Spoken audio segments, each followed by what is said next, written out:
पहले जुड़े हैं, इन्होंने संन्यास भी अभी अभी धारण किया है, और ये कैसे लिख सकते हैं गुरुदेव के वचनों को अपनी बुद्धि के अनुसार, कहीं उसके अर्थों को ही अनर्थ ना कर दे। तो हमें गुरुदेव से बात करनी चाहिए। ऐसा सोचकर सभी शिष्य आचार्य शंकर से अपने मनोभाव रखते हैं और कहते कि गुरुदेव, हमें लगता है कि जो कार्य आपने सुरेश्वराचार्य जी को दिया है उसे करने में तो योगियों में उत्तम पद्मपाद ही हैं। वही एकांत में बैठकर आपके सूत्र भाष्य पर बहुत अच्छी वार्तिक लिख सकते हैं। अतः आप उनको मना कर दीजिए और पद्मपाद जी को ये कार्य सौंपिए। गुरुदेव इस बात को सुनकर बहुत चिंतित और दुखी हो गए। उन्हें नहीं आशा थी कि शिष्यों के मन में यह विचार किस प्रकार बैठा है। और उस समय गुरु भक्तों, आचार्य शंकर सोच में पड़ गए। ऐसा ही होता है जब गुरुदेव की व्यवस्थाओं के प्रति हम शंकालु होते हैं। जिसने समस्त ब्रह्मांड बनाया, जब वह साकार होकर धरती पर आता है, उसको भी हम अपनी बुद्धि से तोलते हैं, उसको अपने तरीकों से तोलते हैं।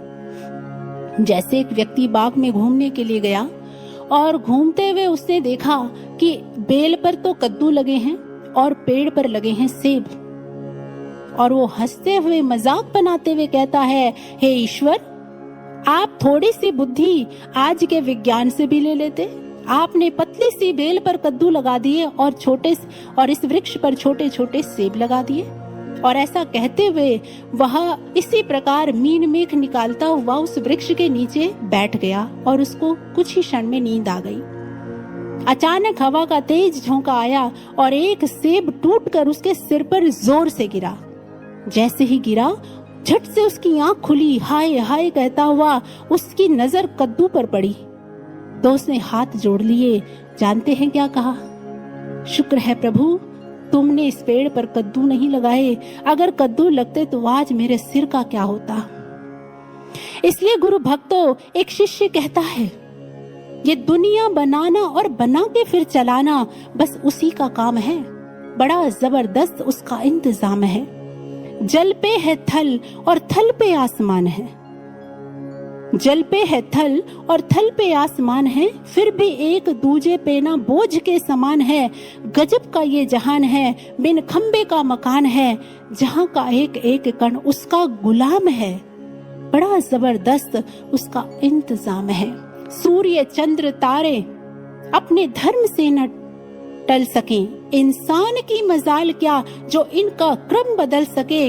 एक फूल भी खिले नहीं, एक पत्ता भी हिले नहीं, सारे जहां की उसके हाथ में लगाम है। बड़ा जबरदस्त उसका इंतजाम है। जिसने सारी सृष्टि बनाई, ऐसा अनुशासन, ऐसी व्यवस्था, हम उसे व्यवस्था समझाते हैं, उसको प्रिंसिपल समझाते हैं, उसको अनुशासन समझाते हैं। ऐसे कीजिए, इस प्रकार कीजिए। श्री गुरु महाराज जी ने दिव्य धाम के मंच पर कहा था कि गुरु की नजदीकी और गुरु की दूरी दोनों ही खतरनाक होती हैं। एक साधक ने प्रश्न कर लिया, महाराज जी, दूरी का तो समझ आता है, परंतु नजदीकी कैसे खतरनाक हो सकती है? महाराज जी ने स्पष्ट शब्दों में कहा कि गुरु के हृदय के नजदीक हैं तो बहुत अच्छी बात है, परंतु यदि गुरु की देह के ही नजदीक हैं और हृदय से दूर हैं, तो यह भाव एक गुरु को मनुष्य के रूप में ही देखते हैं। फिर साधक गुरु को अपने जैसा देखता है, उसे लगता है मैं तो गुरु के साथ रहता हूँ, मुझे तो गुरु महाराज जी का बहुत अनुभव है, मुझे मालूम है गुरु महाराज जी कब कौन सा आंसर देते हैं और मैं सब कुछ जानता हूँ उनके बारे में। इसीलिए महाराज जी कहते कि जब गुरु कुछ समझाते हैं, कुछ बताते हैं, तो वह शिष्य अपने बुद्धि की तर्कों की तलवार से गुरु के वचनों में काट छांट करता है। और बस यही कारण है गुरु से फिर बाहर से भी दूर हो जाता है। और यही गलती आज पद्मपाद जी से भी हुई और वह मन में सोच रहे हैं कि गुरुदेव मुझे वार्तिक लिखने के लिए कहें। उनके मन में एक महत्वाकांक्षा ने जन्म लिया, एक इच्छा ने जन्म लिया, और यही इच्छा फिर गुरु के वचनों को अपनी बुद्धि के अनुसार तोल रही है। और गुरुदेव सुरेश्वराचार्य जी को बुलाकर कहते हैं कि पुत्र देखो, अन्य शिष्यों की ऐसी इच्छा है कि पहले तुम तत्व ज्ञान से परिपूर्ण युक्ति, तर्क और प्रमाण सहित कोई विशेष ग्रंथ लिख लो। और पद्मपाद जी को भी कहते हैं कि तुम भी वार्तिक मत लिखो, तुम भी कोई अन्य ग्रंथ लिखो। और इस प्रकार कुछ ही दिनों में सुरेश्वराचार्य जी ने नैष्कर्म्य सिद्धि नामक ग्रंथ लिखा, जिसे उन्होंने पढ़ा। आचार्य शंकर ने जब पढ़ा तो वो बहुत प्रसन्न हुए और उन्होंने प्रसन्नता पूर्वक अन्य शिष्यों को भी पढ़ने के लिए दिया। शिष्यों ने जब उस ग्रंथ को पढ़ा तो वो हैरान रह गए, क्योंकि उसमें ज्ञान की, ध्यान की, भक्ति की इतनी सुंदर महिमा लिखी हुई थी और उनका संशय दूर हो गया। और इधर पद्मपाद जी ने भी ग्रंथ लिखा जिसका नाम था विजय दंडिम, जिसको गुरु ने पढ़ा, वो प्रसन्न हुए। परंतु वार्तिक लिखने के लिए अब गुरुदेव ने ना तो सुरेश्वराचार्य जी को कहा और ना ही पद्मपाद जी को कहा। इस बात से पद्मपाद खिन्न हो गए। उनके मन में आत्मग्लानि का भाव उत्पन्न हो गया। प्रेम तो गुरु से करते थे, लेकिन कहीं ना कहीं प्रारब्ध भी बीच में आता है, कहीं ना कहीं कोई चूक होती है और वही चूक दुख का कारण बन जाती है। अब सोच रहे हैं कि मैंने गुरुदेव के कार्य में बाधा डाली, मुझसे बहुत बड़ा पाप हो गया, अब मुझे क्या करना चाहिए।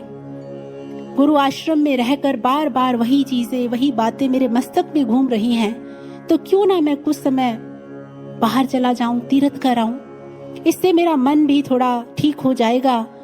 और वह गुरुदेव से आज्ञा मांगते हैं। गुरुदेव से कहते हैं कि आचार्य शंकर, मैं तीर्थ करना चाहता हूं।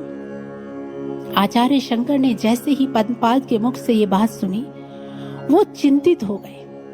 उन्होंने पद्मपाद को अपने समीप बिठाया और बड़े प्रेम से उनको समझाते हुए कहते हैं, हे वत्स, तीर्थ क्यों करना चाहते हो? जिस शांति को ढूंढने के लिए तुम गुरु ग्रह का त्याग कर रहे हो, जानते हो, शारीरिक, मानसिक और प्रारब्ध कर्मों के कष्टों से मुक्ति पाने के लिए जीव अनंत जन्म भटकता है, परंतु उसे मुक्ति और शांति नहीं मिलती, क्योंकि यह शांति और सुख तो केवल गुरुदेव के चरण ही होते हैं। इससे तुम तीर्थ करने बाहर क्यों जाते हो? गुरु स्वयं ही तीर्थों के भी तीर्थ हैं। गुरु भावः परम तीर्थम। गुरु के प्रति समर्पण भरा भाव ही वास्तविक तीर्थ है। गुरु के चरणों का जल ही, हे पद्मपाद, समस्त सागरों का जल है, समस्त तीर्थों का जल है। और गुरु के सानिध्य में की गई सेवा ही वास्तव में तीर्थों पर की गई सेवा है। इसलिए अन्य कहीं मत जाओ, अन्य कहीं मत जाओ। और वैसे भी पद्मपाद, तुम दिन भर तीर्थ यात्रा करोगे और उससे तुम अत्यंत थक जाओगे और रात्रि में फिर सो जाओगे, तो फिर तत्व चिंतन कब करोगे? शांति को पाने का प्रयास कब करोगे? इसीलिए तुम तीर्थ पर मत जाओ, गुरु की सेवा में अपने मन को लगा दो और गुरु चरणों में बैठकर, गुरु दरबार में बैठकर ही ध्यान करो, मनन करो, स्वाध्याय करो। यही एकमात्र उपाय है। सब मुझ पर सौंप दो, अपने मन में कोई बात मत रखो।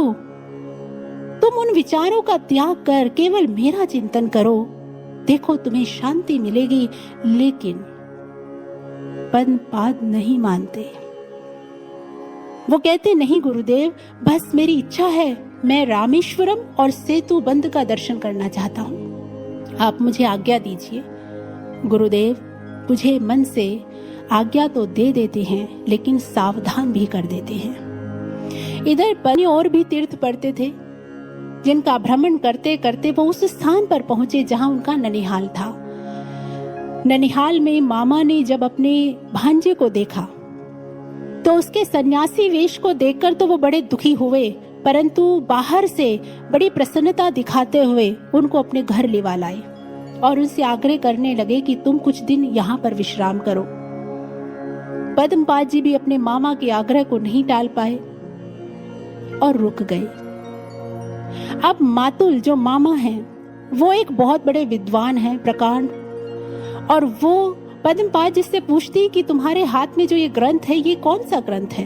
अब पद्मपाद जी बताते कि मेरे गुरुदेव ने मुझसे ग्रंथ लिखवाया है, ये विजय डिंडिम नाम का ग्रंथ है, जिसमें मैंने उस ईश्वर की महिमा लिखी है।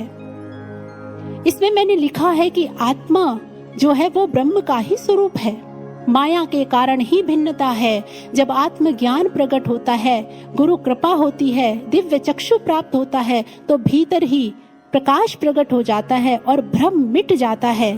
फिर आत्मा अपने ब्रह्म स्वरूप को जान जाती है। जैसे रस्सी अंधेरा होने के कारण ही सर्प की तरह दिखाई देती है, परंतु प्रकाश होते ही रस्सी में से सर्प का भय समाप्त हो जाता है।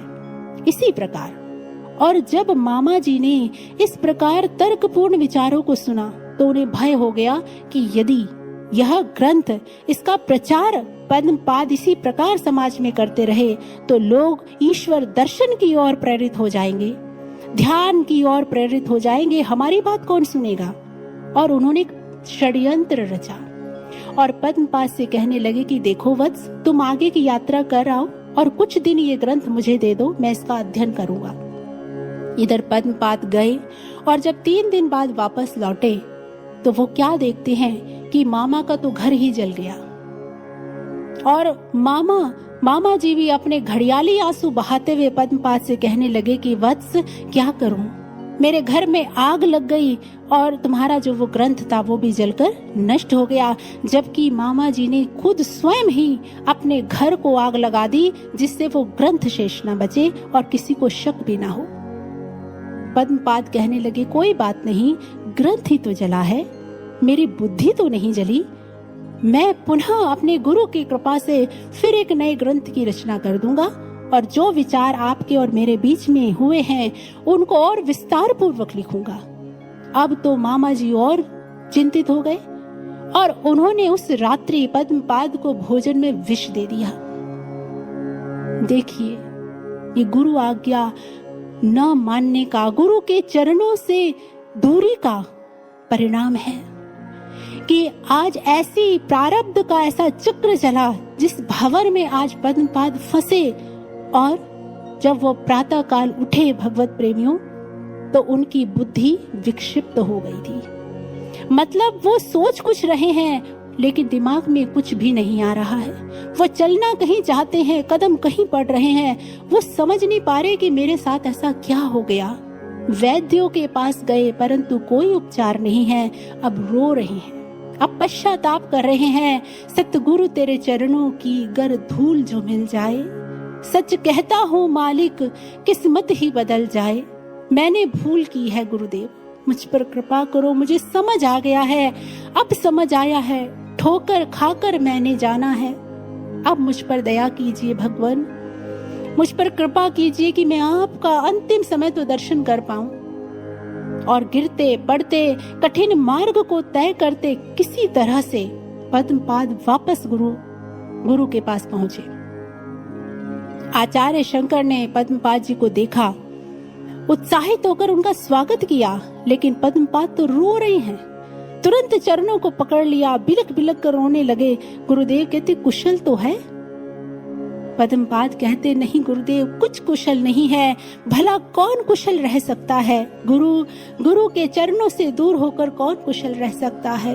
हे नाथ, मुझसे बहुत भारी भूल हुई और सारी कथा सुना दी कि किस प्रकार वह ग्रंथ जला और किस प्रकार मेरी बुद्धि विक्षिप्त हो गई है।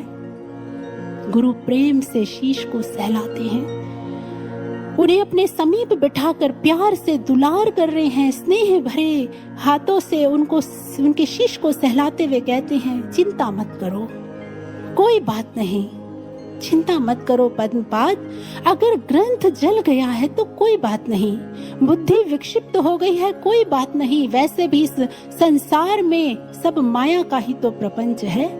इस संसार में यदि कुछ सत्य है तो केवल ईश्वर, केवल परमात्मा, इसके अलावा तो सब मिथ्या है, एक दिन समाप्त तो हो ही जाना है। फिर भी तुम वह ग्रंथ पुनः मेरी कृपा से लिख लोगे। मुझे सब याद है, तुमने मुझे सुनाया था। मैं बोलूंगा और तुम लिख लेना। और इस प्रकार प्रेम से उनके शीश पर हाथ फेर रहे हैं और करते करते भक्तों उसी क्षण पद्म पाद की जो अवस्था थी, जो जड़ता थी, वह सारी मन की जड़ता, बुद्धि की जड़ता, वो भी समाप्त होती है और शारीरिक अवसाद भी दूर हो जाते हैं और पद्मपाद पुनः गुरु चरणों से जुड़ जाते हैं और अपनी गलतियों का पश्चाताप कर फिर से भक्ति मार्ग के पथिक बनते हैं, गुरु भक्त बन जाते हैं। इसलिए उनकी ये कथा हमारे जीवन में भी एक महत्वपूर्ण संदेश दे रही है कि युग युग से समस्त ग्रंथ हमें समझा रहे हैं कि यदि हम अपने मन के भीतर गुरु की व्यवस्था के विपरीत कोई भी भाव मन में लाते हैं तो गुरु भक्तों, हम वास्तव में गुरु के प्रति ही अविश्वास उत्पन्न करते हैं और यही अविश्वास हमें गुरु चरणों से दूरी देता है। यही हमारे पतन और कष्ट का कारण बनता है।